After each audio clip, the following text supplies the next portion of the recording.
একটা জিনিস একটু আপনার কাছে জানতে চাই, আমাদের সার্ভিস আপনার কাছে কেমন না মনে হয়? সার্ভিস আমার তো ধরেন বাইকের বয়স 6 বছর, আর এখানে সার্ভিস সেন্টারের মানে কাজ করানো বয়স 6 বছর, মানে আমার প্রথম কাজই এখানেই করানো হয়েছে।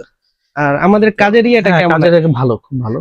আমি আহ, দিয়ে এই পাই, আমি আসলে সকালবেলা দিয়ে যাই অফিসে, আর রাত্রেবেলা এসে নেই, তো বোঝাই যাচ্ছে যে না আমি কতটুকু ট্রাস্ট করি এটাই মানে বুঝাই দিলাম আর কি। আমি দিয়ে আমার অফিস গুলশানে যাই, আবার এসে নিয়ে যাই। তো যা করে নিজেরাই করে, ইমন ভাই নিজেই করে। তো মানে ওইটা ট্রাস্টের লেভেলটা আছে আর কি, ট্রাস্টটা আছে আমাদের। তো আমাদের প্রতিটা বাইকের সার্ভিস, জেনারেল সার্ভিস অথবা মাস্টার সার্ভিসেই 7 ডে সার্ভিস ওয়ারেন্টি থাকে। বস এটা জানে হয়তো আগে হুম। থেকেও। তো আপনারা যারা বাইক সার্ভিস করতে চাইতেছেন, আশা করি আপনার প্রিয় বাইকটিকে নিয়ে আসবেন ইমন বাইক সার্ভিসিং সেন্টারে। আমাদের বেস্ট ট্রাই করবো আপনাদের একটা ভালো সার্ভিস দেওয়ার জন্য। MT-15 বাইকটা আর কি মাত্র সার্ভিস করলো, তো অলরেডি বিল হয়েছে। এখন ডিসকাউন্টের জন্য আর কি আমাদের একটা কুপন সিস্টেম আছে, এটা চলতেছে এখনো লটারিটা। তো দেখি ভাইয়ার লাখে কতটুকু আছে আর কি। হ্যাঁ, দেখা যাক। ইনশাল্লাহ খুলেন, আপনি নিজেই খুলেন। দাও সামনে আসে ইরফান, যাতে ভালো কিছু আসে। 5%। 5%, যেটা লাগ। আচ্ছা, এটা ফালাই দেন। Thank you. সবাই ভালো থাকবেন, আসসালামু আলাইকুম।